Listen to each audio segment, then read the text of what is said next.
nós seres humanos temos um medo danado de perder. E quando nós vemos que nós vamos perder algo, nós corremos para buscar. Você usa isso com o seu cliente?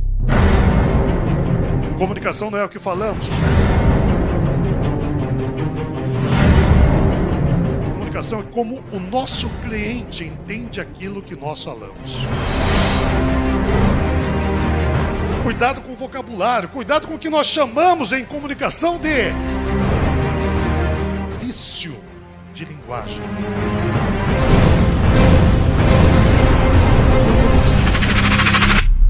Nós temos 40 segundos para causar uma boa primeira impressão.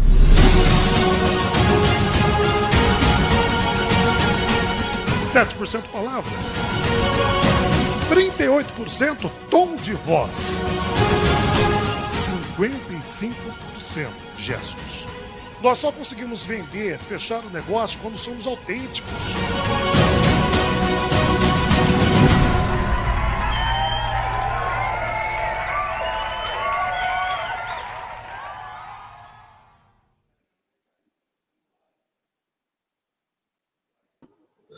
Olá, pessoal, muito boa noite. Mais uma vez, muito obrigado a você que está nos acompanhando em mais essa transmissão. Hoje, transmissão do Eleições na Prática. E com um convidado muito especial, o doutor Alberto Rolo, ele que participa desse nosso bate-papo nesta sexta-feira. Doutor Rolo, muito boa noite, muito obrigado pela gentileza do senhor aqui com toda a minha audiência. Boa noite, Frank Júnior. Eu que agradeço o convite. É um prazer conversar com os internautas sobre esse assunto tão bacana que são as eleições. Sem dúvida alguma. Aliás, você que está nos assistindo pelo YouTube, eu vou dar uma dica. Compartilhe essa transmissão. Faça com que rapidamente nós possamos alcançar um número muito grande de pessoas. Nós estamos chegando agora a 44 pessoas. Hoje queremos chegar a, no mínimo, 300 participações em todas as redes. Então eu peço para que você que está no YouTube, cole o endereço lá em cima, compartilhe esse endereço nos seus grupos de WhatsApp, nos seus grupos dos partidos políticos. Bate-papo hoje sobre eleições, regras, dicas, enfim, tudo aquilo que envolve o direito eleitoral, com uma dos maiores especialistas brasileiros em direito eleitoral. E se você está pelo Facebook, é mais fácil ainda. Basta você clicar aqui embaixo e compartilhar esse nosso bate-papo. Doutor Rolos, eu acho difícil, mas caso alguém ainda não conheça a trajetória do senhor, fale um pouco sobre a história do doutor Alberto Rolo ligado ao direito eleitoral. Então, vamos lá, Franco, rapidamente. Isso eu faço uma apresentação curta para os meus alunos, não é? Todo o começo de semestre, e nesse semestre não foi diferente. A única coisa é que foi pelo computador, né? Não tem mais aula presencial. Então, eu lembro os meus alunos que eu venho de uma família de advogados, né? Meu pai era advogado, minha mãe é advogada, meus irmãos também são advogados. Eu sou o filho mais velho, então vim antes, então me formei antes, comecei a atuar antes. E já se vão mais de 20 e tantos anos. Outro dia me perguntaram quantos anos que eu dou aula. Eu dou aula lá na Faculdade de Direito da Universidade Mackenzie, né? Então, também já tem mais de 20 anos, especificamente no direito eleitoral, no direito constitucional e ética profissional. São as 3 disciplinas, depende um pouco de cada semestre. Me formei lá no Mackenzie, pós-graduação, na época do Mackenzie, quando eu estudei lá, já foi o século passado, né? Quando eu estudei lá ainda não tinha mestrado e doutorado reconhecida ainda, né? Reconhecido pela CAPES. Então eu acabei fazendo fora do Mackenzie, fui fazer na PUC, mas a minha graduação é lá no Mackenzie. Então eu já estou nessa área aí há muitos anos e sempre procurando, né? A gente tem que se atualizar porque as regras mudam e sempre procurando orientar da melhor maneira possível os nossos candidatos para que não façam coisas erradas e não desperdicem, né, os votos que são tão difíceis de conseguir. Alberto Rolo, seu pai, é isso?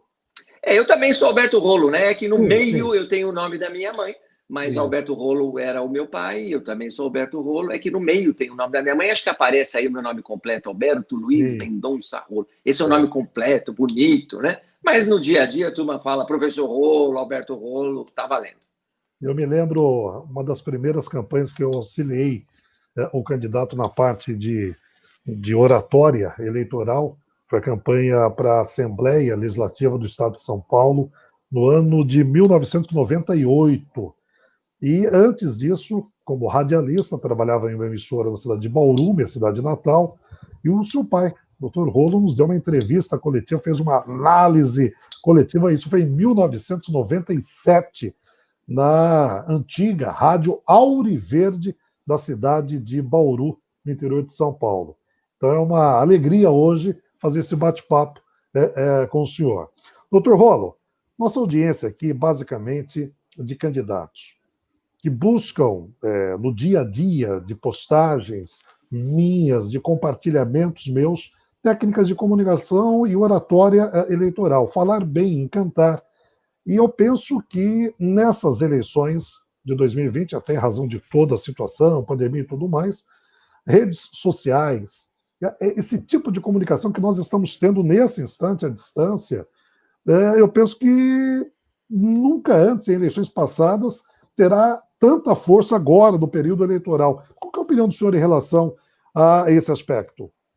Com certeza, Franco Júnior, você tem razão. A gente nota uma mudança da forma de fazer propaganda eleitoral, dos mecanismos. Aliás, ia dizer o seguinte, depois você tem que me dar o feedback da minha atuação, né? Você é o mestre nessa área da oratória, então você precisa depois dizer para mim onde eu posso melhorar, hein? Eu sou só advogado, só professor, não tenho formação técnica para falar ou para fazer live, para fazer discurso. É alguma coisa que veio naturalmente, a gente vai treinando, tá? Então você tem razão. A forma de fazer campanha nessas eleições de 2020, as formas vão ser muito diferentes. Nós vimos um acirramento na disputa eleitoral em 2018, entre duas correntes, e isso causou alguma repercussão na sociedade, muitas famílias acabaram até se desentendendo por causa dessa animosidade, dessa ansiedade, e aí nós vimos o uso das redes sociais com muito mais ênfase a partir de 2018 ou nas eleições de 2018. Só para lembrar alguns exemplos, né?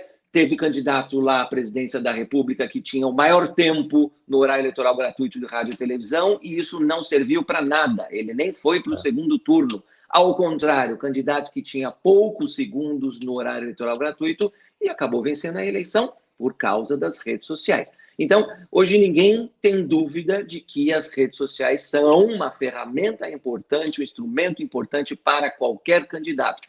E em 2020 isso acabou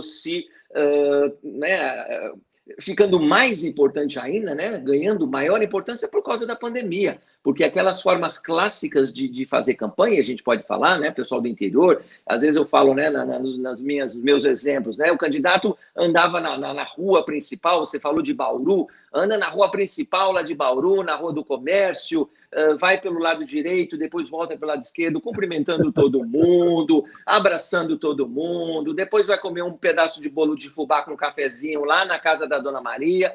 Isso não vai acontecer agora, não vai ser só em Bauru, na maioria das cidades, e o medo vai ser recíproco. O medo vai ser do eleitor que vai ficar com medo de receber o candidato na sua casa e o candidato levar a doença para dentro da casa do eleitor, e o medo do candidato também, de entrar na casa do eleitor e ser, de alguma maneira, infectado. Então, o medo é recíproco, né?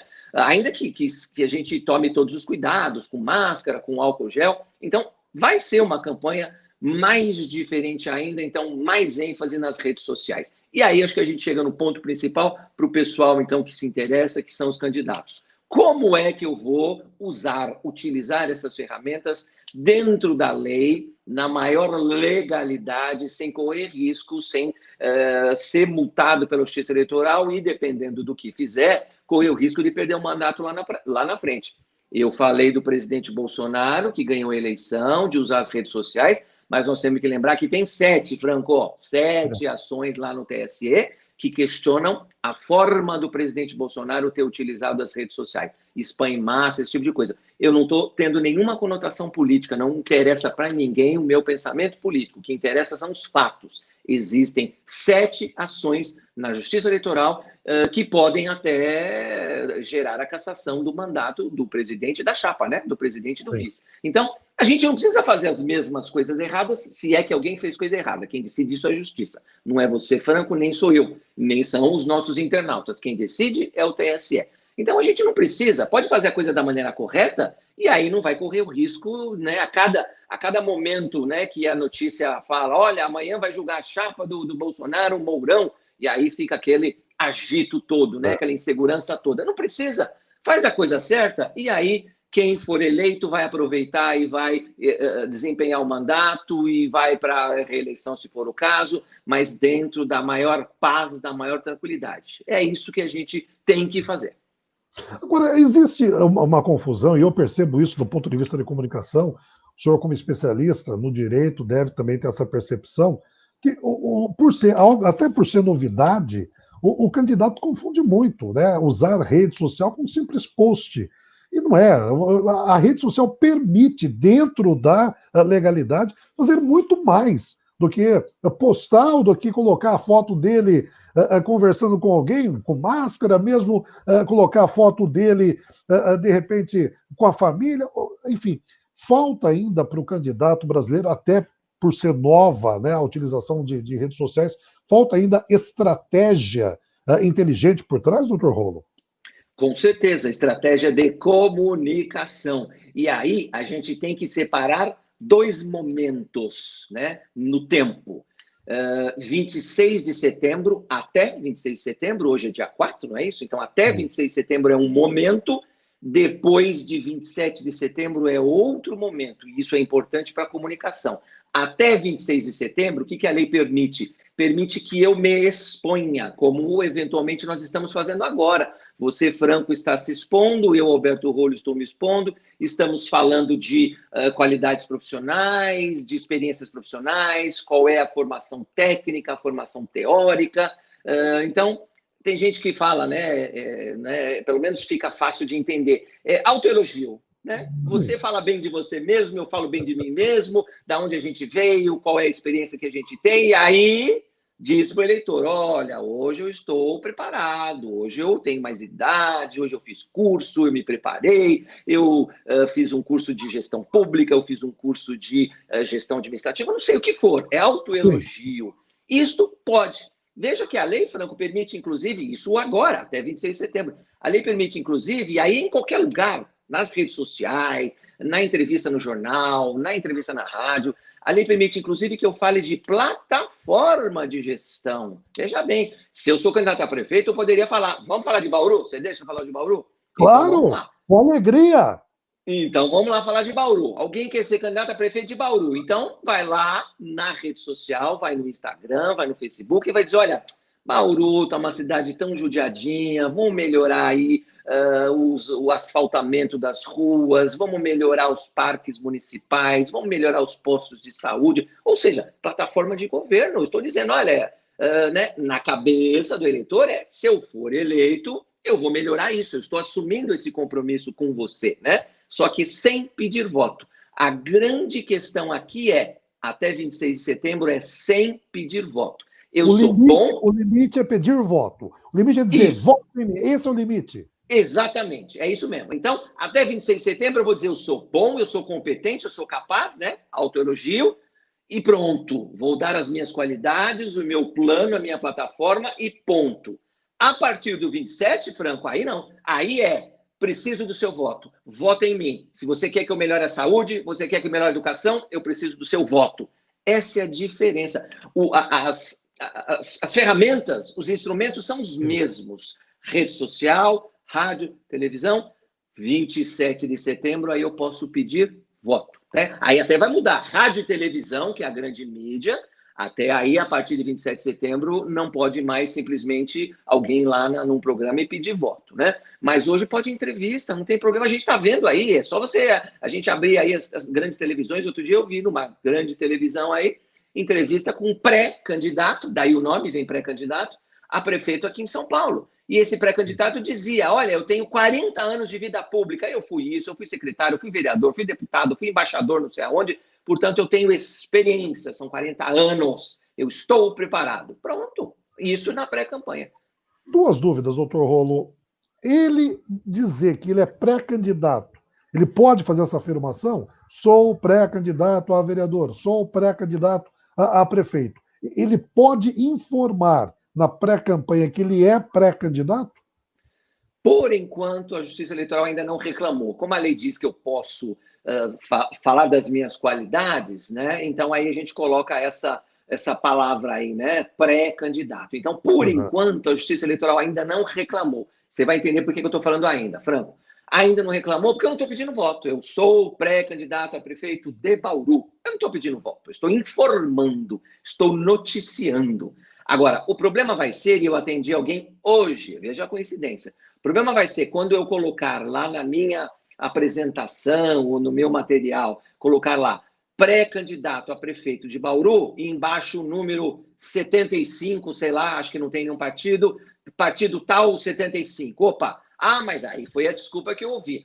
Mas doutor, esse aqui é o número do meu partido, é o partido tal 75. Eu falei, peraí, na eleição majoritária você vai disputar com esse número.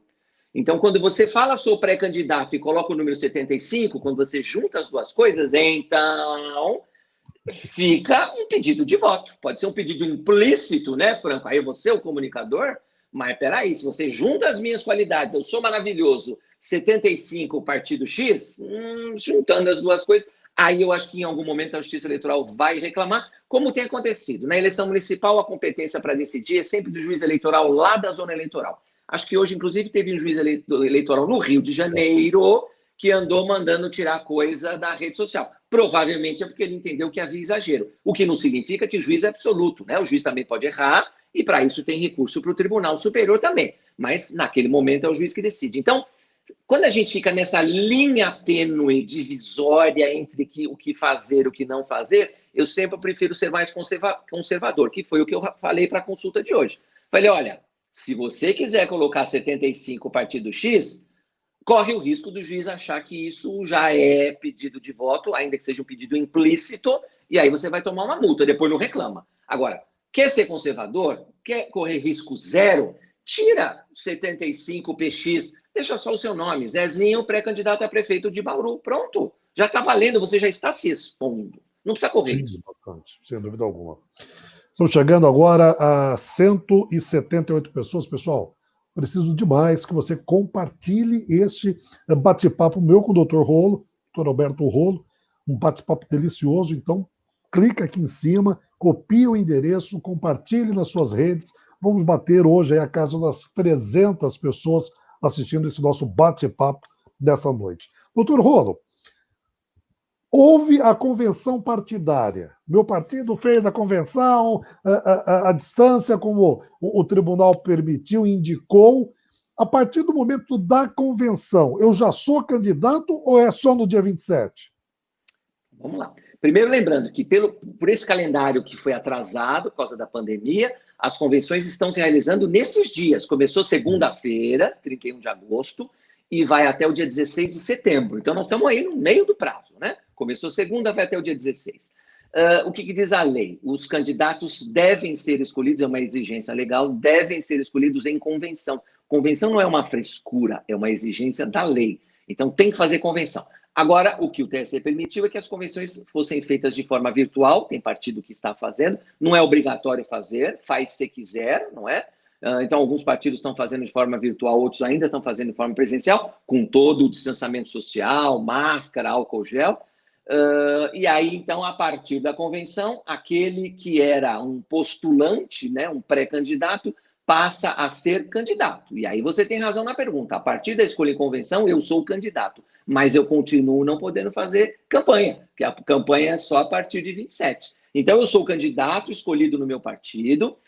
A lei diz que eu tenho até o dia 26 de setembro para requerer o registro. Quem requer o registro na Justiça Eleitoral são os partidos. Cada partido requer o registro dos seus candidatos. O prazo é 19 horas do dia 26. Não é nada de vestibular, 23 horas e 59 minutos. Não, é 19. 19 horas do dia 26 de setembro é o último minuto para requerer registro. Então, a partir desse momento, aí sim, no dia seguinte, 27, eu já posso fazer campanha, porque, na verdade, eu pedi o registro, mas a Justiça não examinou o registro. Lá na frente, a Justiça vai deferir ou vai indeferir. Então, eu participei da convenção, fui escolhido pelo partido, o partido pediu o registro com todos os documentos, e aí depois a Justiça Eleitoral vai decidir se defere ou indefere. Agora, campanha eleitoral, propaganda eleitoral, só a partir do dia 27. espremeu bastante o período eleitoral nesse ano de 2020. Na opinião do senhor, a Justiça terá tempo de analisar todos os pedidos de registros? Essa é uma pergunta muito importante, Franco, porque o ministro Barroso, quando estava discutindo esse atraso no calendário, né, o ministro Barroso, ainda em junho, né, quando ele participou de lives e teve reuniões com médicos, né, especialistas, ele dizia isso, ele falava, olha, eu só tenho medo, lógico que a Justiça Eleitoral tem a obrigação de cumprir a lei, tem a obrigação de cumprir o calendário, mas eu fico com medo de não dar tempo, não é? E esse já é um problema que vem das outras eleições. Nem todos os estados, é lógico que tem estados que tem. E aí eu estou falando em estados, o registro é na zona eleitoral na primeira instância, né? Então é no juiz eleitoral lá da zona eleitoral, mas estados menos populosos têm menos candidatos, portanto, menos processos. São Paulo é o contrário disso, é o mais populoso, tem mais candidatos, tem um absurdo de volume de processo. Então, o ministro Barroso falou que essa é uma preocupação com a Justiça Eleitoral, com a celeridade da Justiça Eleitoral. Agora, o que se diz, né, na Justiça Eleitoral, que o juiz da primeira instância, o juiz da zona eleitoral, até vai conseguir julgar os registros rápido. Tem que lembrar que, às vezes, uma zona eleitoral engloba vários municípios, né? O juiz vai conseguir, porque são normalmente municípios menores, ainda que ele tenha 100 processos, 200 processos, 300 processos, ele vai se dedicar a isso e vai decidir. O problema é quando esses processos vão subindo lá para o TRE, Franco, e aí, às vezes, o TRE, em grau de recurso, quem não gostou da decisão recorre, e aí, em grau de recurso, o TRE soma um volume muito grande de processo, e são só 7 juízes no TRE. Cadê aí? 5 e 2, são só 7. E aí os 7 não dão conta dos processos do Estado inteiro, né? E aí acaba atrasando sim. E agora é um raciocínio coerente. A Justiça Eleitoral precisa julgar os registros antes da eleição, senão eu não sei quem eu voto e quem eu não voto, não é? Lá atrás, no passado, tinha registro que ia ser julgado depois da eleição, né? E aí como é que faz? Como é que faz a votação? Os votos? Você votou em alguém que não podia? E aí vamos lembrar também em 2018 da eleição do Lula. Hoje a lei mudou. Hoje a lei não permite que o sujeito vá disputar a eleição e tenha o nome na urna eletrônica, como o Lula queria lá atrás, se não tiver o registro julgado de forma definitiva. Em relação a lives, sexta-feira passada, o tribunal fez um comunicado, e aqui nas redes, no Facebook, no YouTube, no Instagram, acredito que no Instagram também do escritório, aliás, vou pedir para que o pessoal coloque novamente o Instagram, Dr. Alberto Rolo, Dr. Alberto Rolo Advogados. É esse Instagram. Esse é do escritório. O senhor tem um particular também? Ou esse aqui é o Instagram de todos? É esse que eu uso para a nossa comunicação oficial. Ok. Então, minha sugestão é que você também siga Dr. Rolo nesse Instagram que nós estamos exibindo. Mas, enfim, muitas pessoas perguntando nas minhas redes sociais. Franco, é verdade que live foi proibida, não vou poder mais fazer a transmissão? Você, Franco, que incentiva tanto a live, a comunicação, a dominar o medo de fazer um vídeo, fazer uma live.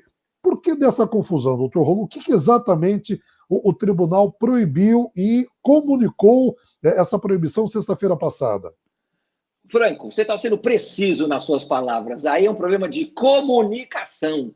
O TSE deu a informação que foi mal comunicada, talvez, e aí foi mal interpretada. E não é o único exemplo, não. Essa semana também, viu? Eu dei entrevista por aí, o pessoal falando de TSE liberou ficha suja.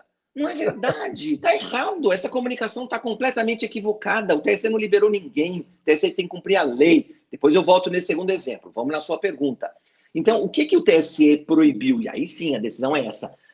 Entre aspas, né, o tal do live-mício. E por que o TSE proibiu o live-mício, Franco? Porque a lei proíbe o show-mício.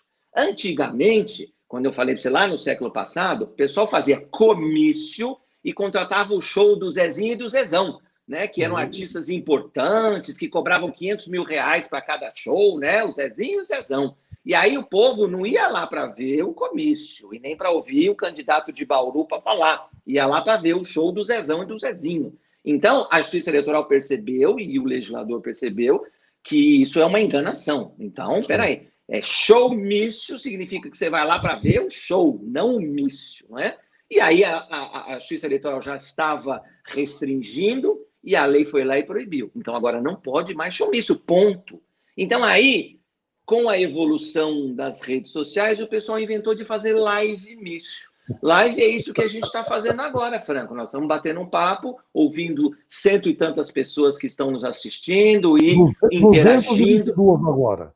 222. Interagindo as pessoas. É isso que é live. Agora, você chamar o Zezão e o Zezinho para fazer show, e aí, no meio do show, você aparece, doutor Rolo, e aí, como é que vai? Pré-candidato a prefeito de São Paulo. Peraí, isso aí virou um showmício na live, por isso live-mício. Então, aí o TSE falou, não, live-mício é o comício de hoje, é o comício moderno, né? O showmício lá da época, que não pode mais, agora a gente chama de live-mício. Já que não pode showmício, então também não pode live-mício. É isso, Franco. O resto, a comunicação, como você insiste, eu gostei da palavra, a comunicação está livre, a comunicação está aberta para cada um usar da forma e com as ferramentas que puder, que achar mais importante, mas sem distorcer, sem trazer o Zezão e o Zezinho para fazerem show, aí dar um tapa nas costas lá e falar, estou aqui com fulana.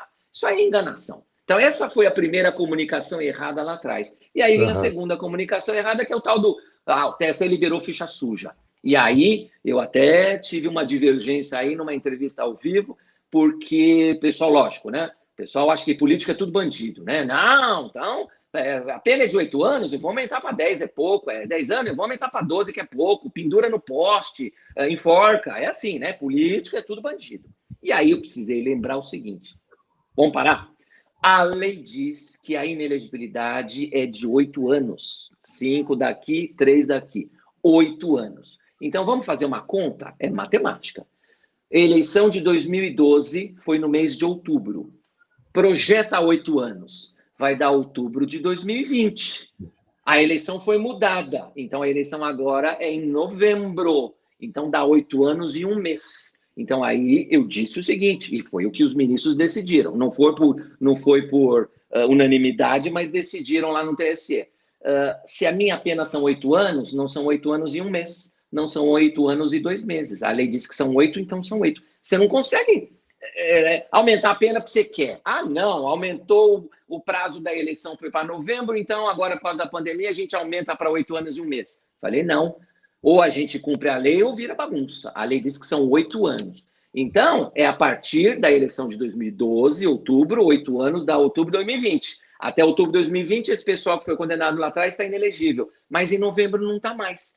Então, comunicação errada, Franco. TSE liberou ficha suja. Então, aí diz que todos os ministros...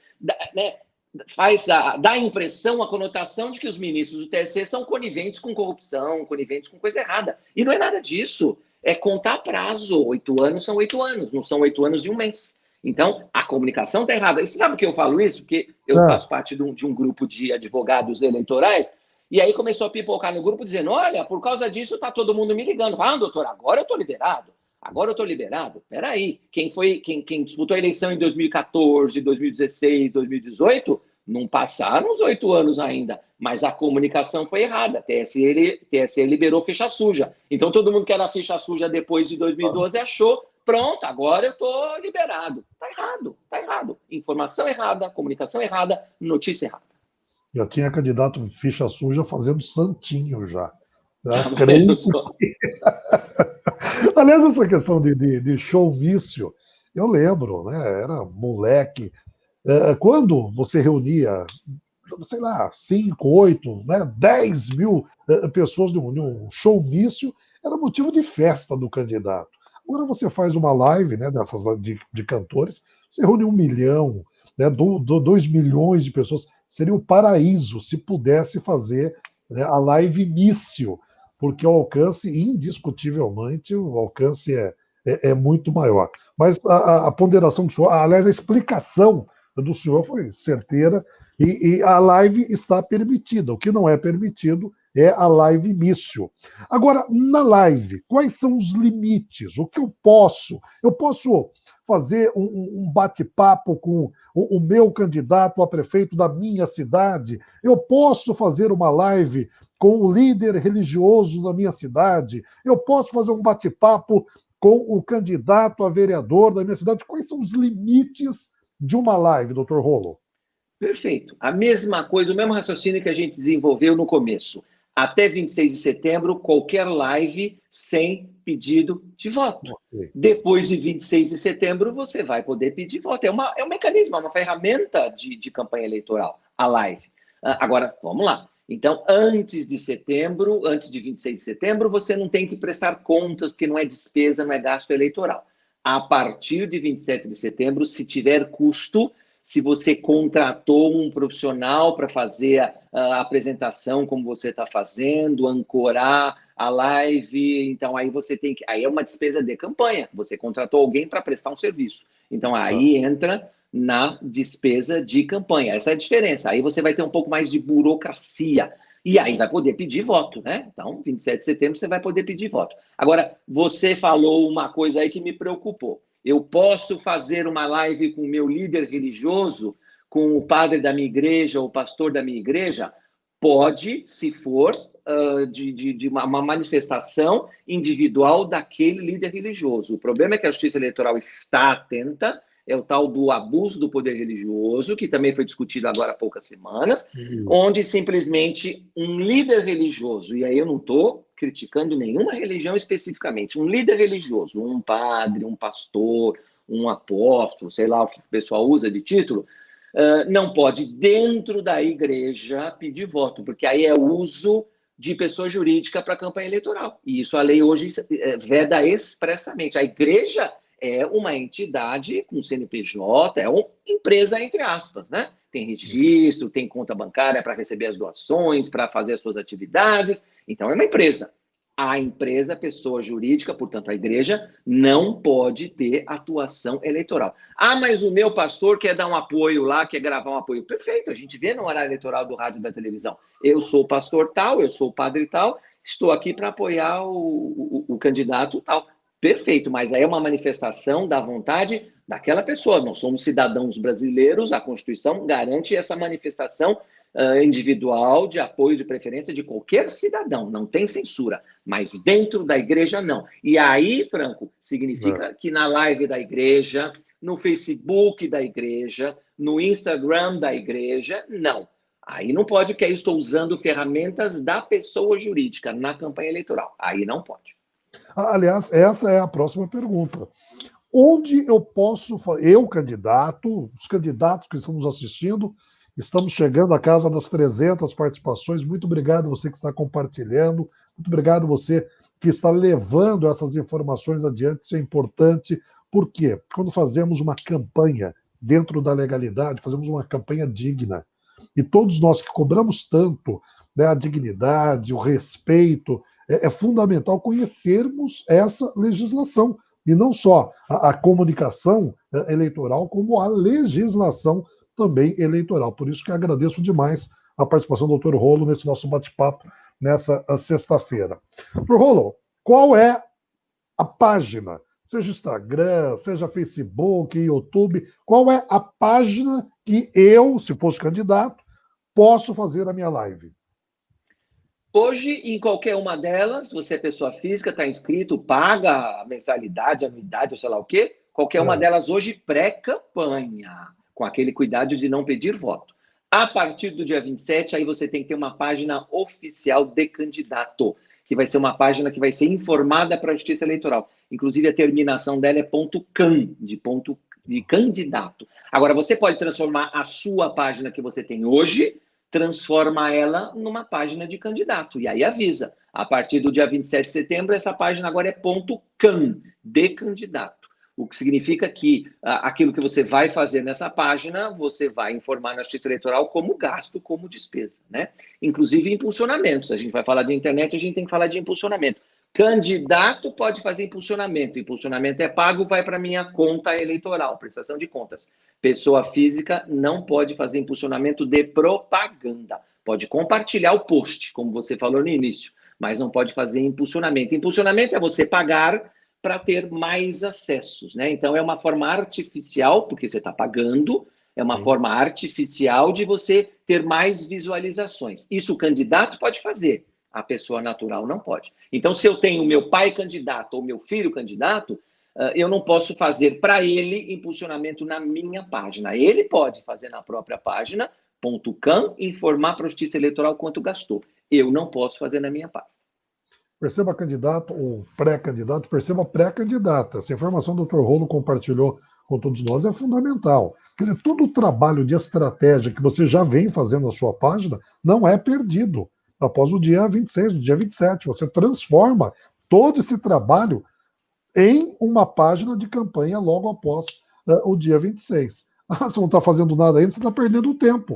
Tem muito candidato na sua cidade já trabalhando há um tempão as páginas, né, das redes sociais. Uma outra dúvida é os valores desses impulsionamentos. Como que o candidato pode ter esse parâmetro? O que é muito, o que é pouco, o que é abuso de poder econômico, o que não é abuso? Se eu colocar X, é muito, enfim, qual que é o parâmetro que o candidato pode ter? Nesse momento, Franco, que a gente fala da pré-campanha, nesse momento que a gente não tem limites, não tem limitação, a orientação que a gente dá é a seguinte: olha no limite de gastos da campanha. Esse limite de gastos foi publicado no site do TSE, acho que antes de ontem, hoje é sexta, acho que foi na quarta-feira.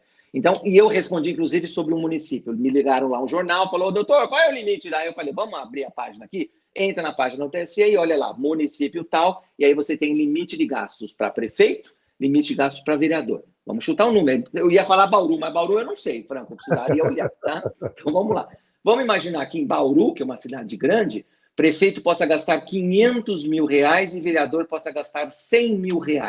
Então esse é o limite que você pode gastar. Se você quiser gastar R$100 mil em impulsionamento, está dentro do limite. Se você quiser gastar 500 mil, que é do prefeito em impulsionamento, está dentro do limite. Aí não é abuso. Aí não é abuso. Abuso vai ser você gastar além do limite. Por isso é que tem um limite e por isso que tem que prestar contas para a Justiça Eleitoral saber se você ficou abaixo do limite ou ultrapassou o limite. Ultrapassar o limite, como você disse, tem consequência. Além da multa, você paga uma multa pelo valor que exceder, corre o risco, aí depende do caso concreto, de você ser acusado do abuso do poder econômico e aí perder o mandato. Aí a gente volta naquela história. Eu me elegi, eu trabalhei, eu me empenhei e aí vou jogar fora todo esse trabalho porque cometi um erro, né? Porque você fala em 100 mil, gastou 110, é 10% a mais, é um valor considerável. Cometi um erro e aí corro o risco de perder o mandato.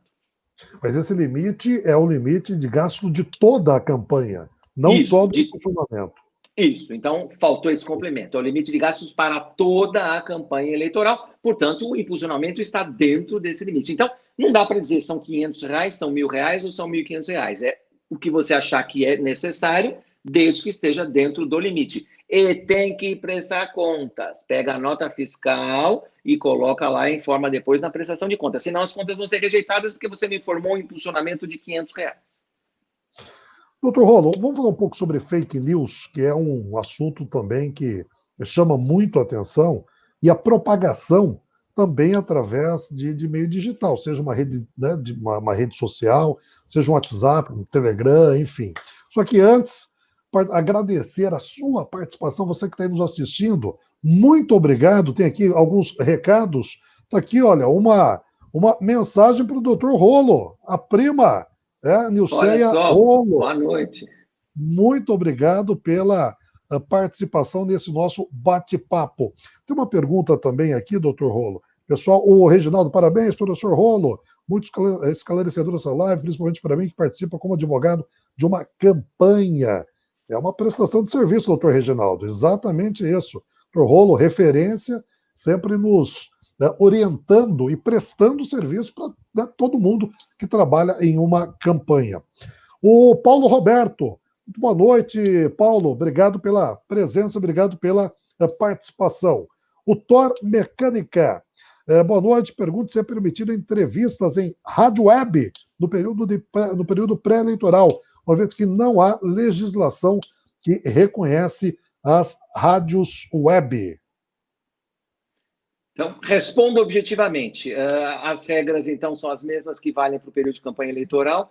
Se você vai fazer a entrevista lá na frente, a rádio e a televisão tem que tomar cuidado, mas aí são empresas que têm, né, aquelas condições que a gente conhece, legais, né, são concessões, televisão é concessão, rádio é concessão. Aí a pergunta é sobre a web TV, web rádio. E aí ele tem razão, acho que é Tor o nome dele, tem razão. Exato. Não tem legislação específica que trate desse assunto. Então, tem que tomar cuidado para não pedir voto agora que não pode e para depois, lá na frente, eventualmente não praticar abuso. Porque a questão é essa, é a mesma coisa que o abuso do poder religioso. Não tem na lei abuso do poder religioso. Então, o que o TSE quis fazer, algum ministro quis fazer? Construir, através do abuso do poder econômico, que é o uso da empresa igreja, o abuso do poder religioso. Aqui é a mesma coisa. Então, não tem previsão na lei de web TV, web rádio. Só que aí dá para construir juridicamente, jurisprudencialmente, o seguinte: abuso dos meios de comunicação social. Esse está na lei. A lei fala abuso dos meios de comunicação social pode gerar cassação do registro ou do diploma. Naquela época, meios de comunicação social era rádio, televisão, jornal, revista. Agora, né, a lei de 90, a lei 64 é de 1990, que é a que fala do abuso dos meios de comunicação social. De 1990 para cá, a gente tem a internet. E aí, será que a internet também não pode ser considerada um abuso dos meios de comunicação social? Então, dê entrevista, antes do dia 26 não peça voto, depois do dia 27 pode pedir voto, mas com parcimônia, com cuidado. Se você fizer todo dia, num canal específico, até outro dia eu também respondi para um cliente meu, estava lá, TV não sei o quê, tem um nome, né? TV Web não sei o quê. Não é bem uma TV, né? TV, para mim, são aquelas concessões públicas. Então, faz o seguinte, para não te atrapalhar, tira o nome TV Web. Você vai fazer uma live na web, você vai fazer uma entrevista na web. Tira o nome, não é TV. Então, tira, porque aí você confunde. Aí vão dizer que você está abusando dos meios de comunicação social porque você está dando entrevista na TV. E não é TV, é web. Então, cuidado, não vejo problema nenhum, desde que seja feito com cuidado, né? Com parcimônia. Não todo dia, de manhã, à tarde, à noite, aí é abuso, né? A Simone faz uma pergunta, o senhor já respondeu já. Podemos usar o número do partido como pré-vereador? O senhor já respondeu agora há pouco que não. Mas eu repito rápido, prefiro que não, exatamente, prefiro que não. Doutor Rolo, o que é fake news? E por que se fala tanto em fake news nesse período? Gabinete de fake news, conselho de fake news que saiu em tal lugar, fake news que foi propagado. O que é fake news, doutor Rolo? Então vamos lá. Fake news, outro dia me deram bronca. Não fala fake news. Mas todo mundo fala, por que eu não posso falar? Então, fake news é desinformação. É você passar uma informação incorreta, mentirosa, enganosa. Isso é fake news, né? Só que o pessoal mais teórico gosta de falar de desinformação. Então, é você usar na sua campanha eleitoral. Eu não vou falar da vida do dia a dia, porque a gente vê nas redes sociais tanta gente abusando, ofendendo, agredindo, né? Por coisas bobas, né? Por cor da pele, por olho puxado, porque você tem um melhor emprego, você tem um pior emprego, um monte, né, de abuso, aquela história. A internet é uma terra de ninguém, né? Tem muita gente que pensa assim. Então, esquecendo essas outras atividades do nosso dia a dia, vamos falar da campanha eleitoral. Então, você desinformar na campanha eleitoral é você mentir. E aí você pode mentir de duas formas. Você pode praticar fake news de duas formas. Ou inventando coisas boas a seu respeito, exagerando, né, dizendo que você tem isso e fez aquilo. Eu já fui governador do estado e criei 10 milhões de empregos. Né? Se fosse o meu caso, todo mundo ia saber que é uma tremenda mentira, né? Mas eu posso inventar. Mas inventar para falar bem de mim é fake news. Ou, que é o mais comum, você inventar para falar mal do outro, né? Para agredir o outro, para agredir o seu adversário, para ofender o seu adversário. E aí eu lembro o seguinte, o Código Eleitoral, Franco, é de 1965. Eu não tinha nascido ainda, você também não. 1965. E já tem no Código Eleitoral, desde aquela época, 3 crimes. Calúnia, injúria e difamação eleitoral. Já tem. Agora, com as ferramentas da época. Na época tinha o rádio, na época tinha o jornal, na época tinha a revista. Então já tinha calúnia, injúria, difamação, cada um, né, com as suas especificidades, já tinha. Então já era crime desde 65, então não é coisa que foi criada agora, o ano passado. Não, já existe. Então todo mundo que praticava fake news nas campanhas eleitorais desde 1965 respondia ou poderia responder por esses crimes: calúnia, injúria e difamação. E aí sim, aí tem uma notícia correta. O ano passado, 2019, o Congresso aprovou uma lei que acrescentou um outro crime nesse Código Eleitoral. Então, agora a gente tem o crime de denunciação caluniosa eleitoral. O que é denunciação caluniosa eleitoral?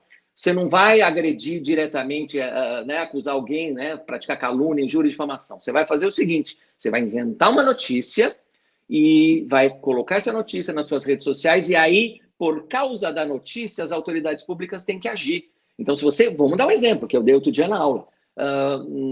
Nessa fase de pandemia, prefeito, aí eu não vou falar de Bauru para não ofender ninguém. O prefeito da cidade X superfaturou respirador na pandemia, superfaturou equipamento EPI, equipamento de proteção na pandemia. Isso é uma mentira, isso não aconteceu, não é verdade, mas eu inventei. E aí o Ministério Público conhece essa notícia, a polícia conhece essa notícia, eles têm que agir. Opa, tem uma notícia lá na rede social, tem uma notícia no Facebook dizendo que o prefeito superfaturou o respirador. Eu tenho obrigação de investigar. Aí sabe o que vai acontecer? O candidato adversário vai lá nessa notícia e diz: olha, ele está sendo objeto de investigação, ele foi objeto de busca e apreensão, foram lá na casa dele para procurar documentos. E aí, aquela investigação não vai dar em nada, porque é mentira, né? Só que já causou um estrago durante a campanha eleitoral. Então, este crime novo, que é a denunciação caluniosa eleitoral, esse sim foi aprovado no ano passado, o presidente Bolsonaro vetou, né, esse crime, e aí o Congresso foi lá e derrubou o veto. Até porque o presidente Bolsonaro vetou? Porque a pena é de até 8 anos. O presidente Bolsonaro achou que é muito, 8 anos de cadeia. De vez em quando ele faz a comparação, né? Às vezes homicídio não dá 8 anos de cadeia, por que um crime eleitoral vai dar 8 anos de cadeia? E aí ele vetou. É um direito que ele tem enquanto presidente da República. Só que o Congresso derrubou o veto. Então está valendo esse artigo novo, esse crime novo. Então não é só calúnia, injúria e difamação. Não é só você acusar alguém de ser ladrão. Não é só você acusar alguém de ser desonesto. É você, olha, está superfaturando ali aqueles respiradores. Aí o Ministério Público vai lá e abre o inquérito civil. Aí a polícia vai lá e abre o inquérito policial. Aí você vai, tá vendo? Tanto é verdade que a polícia investigou, tanto é verdade que o Ministério Público está investigando. Isso causa um estrago absurdo que você, às vezes, não consegue recuperar numa campanha eleitoral. E aí, então, você tem que ter punição. E aí, o correto é você ser punido, né? Se você fez coisa errada, tem que ser punido. Então, hoje você fala em 4 crimes de fake news. E mais, aí eu termino. Falo muito, hein, Franco? Aí eu termino. Não, mas aqui nós temos o tempo que for. A aula nossa aqui tem 24 horas. Então, aí, só para terminar o raciocínio. Eu vivo da comunicação. Imagina o que vai dar. O pessoal acha, né? Ah, não, mas não fui eu que inventei. O pessoal franco pergunta para mim. Os alunos adoram fazer essa pergunta. Ah, mas não fui eu que inventei isso, professor. Eu apenas compartilhei. Na calúnia, a lei fala: quem compartilhar, quem divulgar a fake news também comete crime. Então, cuidado antes de ficar... É aquilo que a gente já ouve falar faz tempo da internet, né? Na dúvida, não compartilha. Não tem certeza? Não compartilha. Senão você também pode estar cometendo crime. Em algum momento a gente vai atingir essa maturidade, Franco. Eu acho que não existe ainda hoje, mas a gente vai atingir em algum momento, tomara, porque aí significa que as pessoas estão mais, como diz você, né, mais honestas intelectualmente, trabalhando e agindo com mais correção, né? Sim. Qual que é, na opinião do senhor, qual que é a responsabilidade da ferramenta em si? Da rede social, do app, do aplicativo de compartilhamento de mensagens? Qual que é a responsabilidade deles nessa propagação de fake news? Até alguns anos atrás, a reclamação era geral de todo mundo, que essas grandes redes sociais, as empresas, né, demoravam muito, eram muito lenientes, não é? Sim. Não agiam. E aí elas tinham uma desculpa muito bacana. Ah, mas eu não faço censura. Censura é inconstitucional. Nos Estados Unidos não existe censura, então a minha empresa é de lá, eu não vou fazer censura no Brasil. Essas desculpas esdrúxulas, né? A partir do ano passado, 2019, a ministra Rosa Weber, quando era presidente do TSE, criou um grupo de estudos para, de alguma maneira, enfrentar fake news. Acho que o nome era até esse, Grupo de Enfrentamento à Desinformação, né? E aí, dentro desse grupo, participavam os ministros do TSE, Ministério Público, Polícia Federal, representantes de todos os partidos registrados no TSE e representantes das empresas. E o primeiro compromisso que esse grupo cobrou das empresas foi, aí eu respondo a sua pergunta, foi, na hora que chegar a ordem para tirar a página do ar, não discute. Tira a página do ar imediatamente para tentar eliminar um prejuízo maior, para tentar limitar o prejuízo, tira do ar, depois discute se é censura ou se não é censura. Então, se você lembrar, Franco, algumas semanas, eu acho que eu vi a notícia ontem, algumas semanas essas redes sociais têm agido até sem ordem judicial. A própria empresa vai lá e diz, não, essa página vai contra os meus princípios editoriais. Vai lá e apaga a página. E depois a pessoa vai cobrar, vai entrar com ação, reclama, o que quiser. Mas a própria rede social faz uma autocensura. Não, essa página não está legal, essa página não é correta, então vai lá e tira essa página do ar. Ou seja, melhorou muito. Então, uma das cobranças era essa. Porque se entrava com a ação hoje, o juiz decidia amanhã, que a justiça eleitoral é rápida e funciona sábado, domingo, feriado, o juiz dava liminar amanhã, até chegar a ordem na empresa, ficava um mês. Aí um mês, aquele estrago já tinha sido causado. Então, o que adianta? Ficava até uma coisa engraçada, né? Ficava aquela sensação de que a justiça não serve para nada, que o Poder Judiciário não serve para nada, porque a rede social faz o que quiser. Então, houve esse compromisso, e acho que esse compromisso tem sido cumprido desde o ano passado para cá. Então, a responsabilidade da rede social é cumprir a ordem judicial. A rede social não tem que julgar se está certo ou se está errado. Recebeu a ordem, vai lá e cumpre a ordem, tira do ar e acabou. E deixa depois a pessoa da página reclamar, o dono da página reclamar. Eu quero agradecer a sua participação em todos os compartilhamentos, em todas as redes, YouTube, Facebook, no LinkedIn. Estamos estamos em 312 pessoas assistindo a essa transmissão. Doutor Rolo, partindo aqui para a reta final desse delicioso bate-papo nessa noite de sexta-feira, o senhor aceita responder mais 3 perguntas? Vamos lá. Eu vou tirar o microfone, que eu acho que acabou a bateria. O som continua direto do celular. Vamos lá. Tá ótimo, vamos lá. O Paulo Abreu. Doutor Alberto Rolo, como será a fiscalização da distribuição da candidatura feminina, a paridade entre as candidatas negras e brancas?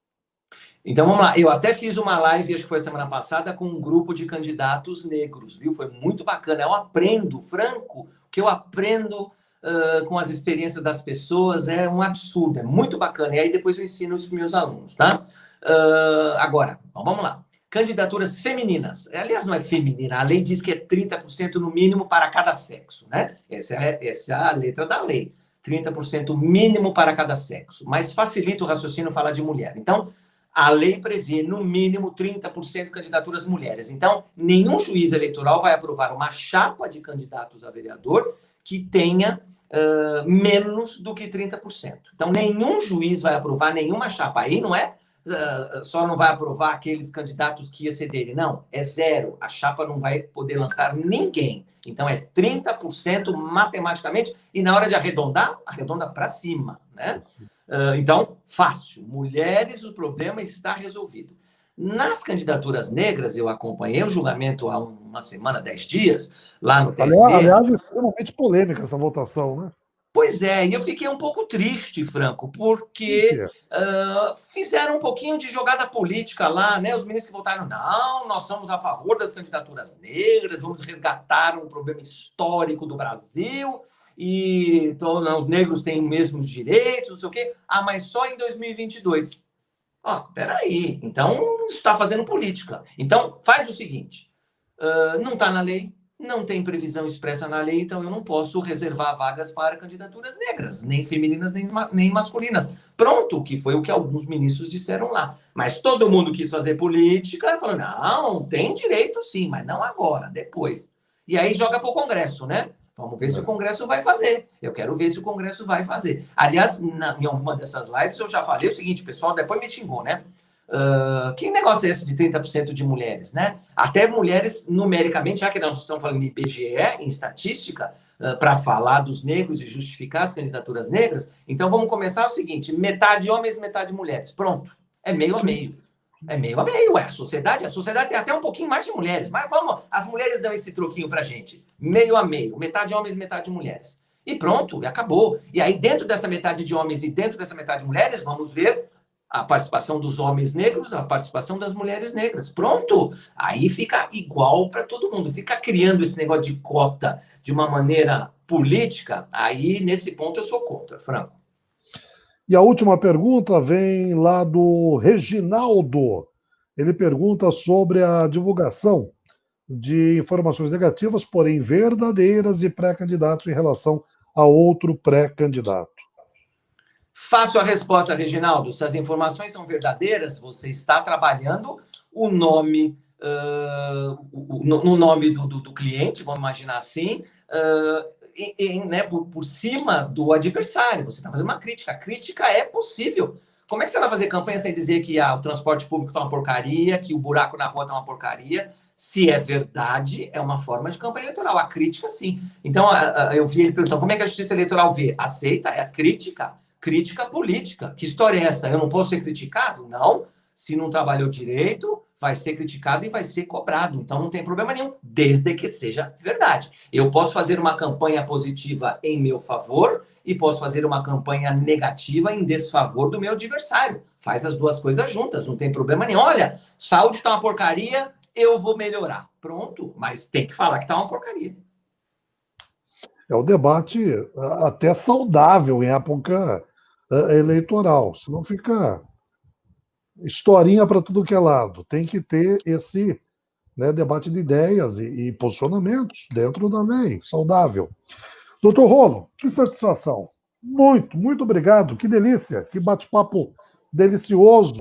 Muito obrigado pela gentileza do senhor e mais do que isso, por essa prestação de serviço para as eleições brasileiras. Eu que agradeço, Franco, é um prazer. Dá para perceber que eu gosto do que eu falo, então eu me entusiasmo e também vou longe. Não é nenhum sacrifício, é um prazer. Por isso que eu acordava na época, né, que tinha aula presencial 5h30 da manhã para ir para a faculdade, porque eu gosto. É um prazer, muito obrigado pelo convite, estou sempre à disposição. E você está me devendo um feedback, hein? Se a minha apresentação está boa ou não, tá? Depois você fala. Um prazer. Um abraço, doutor Rolo. Até mais. Conversamos, portanto, com o doutor Alberto Rolo, nesse bate-papo aqui na Eleições da Prática. Bate-papo delicioso, informativo. E para você que nos acompanha aqui nos canais, Facebook, LinkedIn, no Instagram, e que é pré-candidato, daqui a pouco será candidato, dia 27 de setembro. E teve, nesse nosso bate-papo, meu com o doutor Rolo, muitas informações. Utilize essas informações de maneira estratégica. A política brasileira, as eleições brasileiras precisam de candidatos que façam uma campanha digna, que, olha, veja o sinal que eu farei, que elevem o nível da política brasileira. E nós só conseguimos elevar o nível da política brasileira fazendo corretamente, estrategicamente e respeitando a legislação eleitoral. É por isso que, semanalmente, nós trazemos aqui nesse espaço pessoas com pontos de vista, pessoas com técnica e principalmente pessoas que nos orientam a fazer essa campanha de maneira propositiva. Muito obrigado a você, as mais de 322 pessoas que estiveram presentes nesse nosso bate-papo. Um forte abraço e até a próxima. Valeu, pessoal. Tchau.